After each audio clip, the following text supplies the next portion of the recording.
is happening to them. This is my first time talking about it, but when I was about 11 or 12, I moved to Dominican Republic with my biological mother. Now, when I did move back, I didn't move back with my mother. My grandmother never wanted me to live with my mom. She always said that my mom just wasn't a good person and, that a good mother wouldn't leave their kid when they're 3 months old, which is what she did with me. So for a while, I lived with my uncle and his wife and, their 3 kids. When I turned about 15, my mom, she wanted me to move to her house with her and my 2 siblings. So my uncle was like, that's okay, she's 15 now. My mom had this creepy, 50-year-old friend that would always go to her house. She was friends with her and friends with her husband, and they always would spend time together.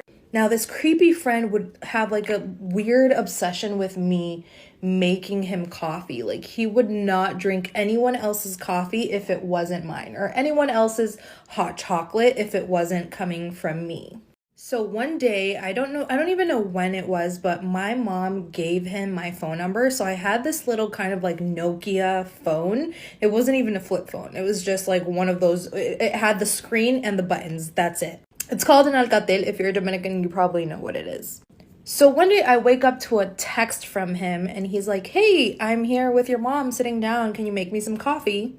And I wasn't feeling very, I don't know. I was weirded out of why she would give him my phone number, your 15-year-old daughter. So whatever, I made him coffee and he came and got it to my mom's house because I'm I just woke up. If you want to come and get it, come and get it. And when he came and got it, he gave me this weird hug where you just feel very uncomfortable. And I told my mom I am feeling very uncomfortable with this person. Do you guys know what she said? She said, do you really think a man like him, he was a very rich man. He had a couple businesses, a couple of plantain fields. She's do you really think a man his age is going to go after a black 15-year-old? This is why I've mentioned in a couple of my videos that I don't have a relationship with my mom, not because of this specific thing, but the way she treated me. Okay, I'm running out of time. Go to part 2. So after that, I'm okay. So fast forward, it was the World Cup and her husband invited her creepy friend over to watch the World Cup. Every single day it was on, he would be there having lunch, eating with us. So one day I wake up, he's there. My mom's husband is on the grill cooking something. My mom is working because we have a family business that she takes care of. And he calls me over. Mind you, I'm still in my pajamas. In Dominican Republic, I obviously wasn't wearing anything long. And he's come here, come sit on my lap. And I'm no. And I'm no, I have to do I have to do house chores. And he's it's fine, come sit on my lap. And I'm no, it's fine. And he's okay, can you make me some coffee then? And I make him the coffee and I bring him the coffee and he grabs me by the hand and tries to kiss me. Mind you, I'm 15 years old. So after that happened, how do I tell my mother that happened after I've already told her and she basically said, you're not good enough for him. So then it got to a point where I didn't even want to, be around my family if he was there because I was just so uncomfortable. And she would say, oh, don't pay attention to her. She's always in a bad mood. She's so samura, which in English means someone that's always quiet around people, blah blah blah. She's always said I'm samura, which it's kind of a slang word I want to say in Dominican Republic. So he would always text me you're so beautiful for a black girl, you're so exotic. He was from Spain, he wasn't Dominican. And he would be your lips look so beautiful, they look so soft, just so awkward. But till this day I never said anything to anyone. Because either way, if I did, no one was going to believe me. Just always believe your kid, because even if I showed my mom the text messages, she would still find a way to say that it was my fault and that I was throwing myself at him. time. Okay, so this one day I went to class only to find out that I had a French test. So I took my best friend to the bathroom so that way we could make a plan so I could miss the test and do it another time. After some practice, I went back to class, and before she handed out the test, I told her I felt sick and that I would like to go to the nurse, but she didn't buy it. So I turned around and I pretended to pass out. Yeah, you heard that right. Anyway, she jumped up from her seat and she ran down the hallway, and then she realized that she ran the wrong way, so she turned around and she ran the other way down the hall. Fast forward a few minutes later, and the nurse comes to the room. At that point, the nurse is checking on me, and then she takes me to the infirmary. So then at this point, I'm so confused because I didn't plan on making it this far. So they pricked me with needles to check my blood sugar, and they checked my blood pressure, and they realized that nothing was wrong with me. So then they decided that the best decision would be to, of course, call my dad. Now, I would have been fine with that if my dad wasn't a doctor, which I seem to have forgotten about completely. So then he came, and I thought my dad wasn't gonna fall for it until he was like, oh, you know what? She's probably just dehydrated because she never drinks any water. So I was able to go home after that. They ended up rescheduling my French test for another day. But I just want to add that this whole idea was a waste of time because I never even studied for the second test. So it's just embarrassing. Am I wrong for making my ex a birthday cake even though his girlfriend told me she had already ordered one? I'm an amateur baker and I like to make cakes for people for their birthdays. My ex doesn't like sweet stuff, but our kids like helping me make a cake for him, so I normally make one for him anyway for their sakes.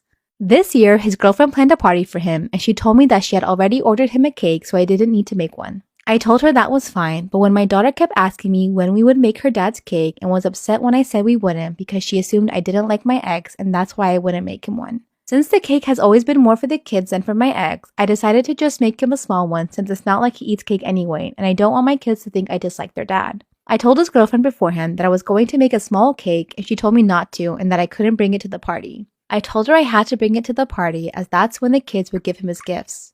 I offered to come early and give it to him before the other guests arrived, and then they could put it away and nobody else would know about my cake, but she didn't agree with me and repeatedly told me not to bring it. I did take it with me in the end, and now she keeps complaining to mutual friends that I did it on purpose to ruin the party and calling me weird for making him a cake after I was told not to.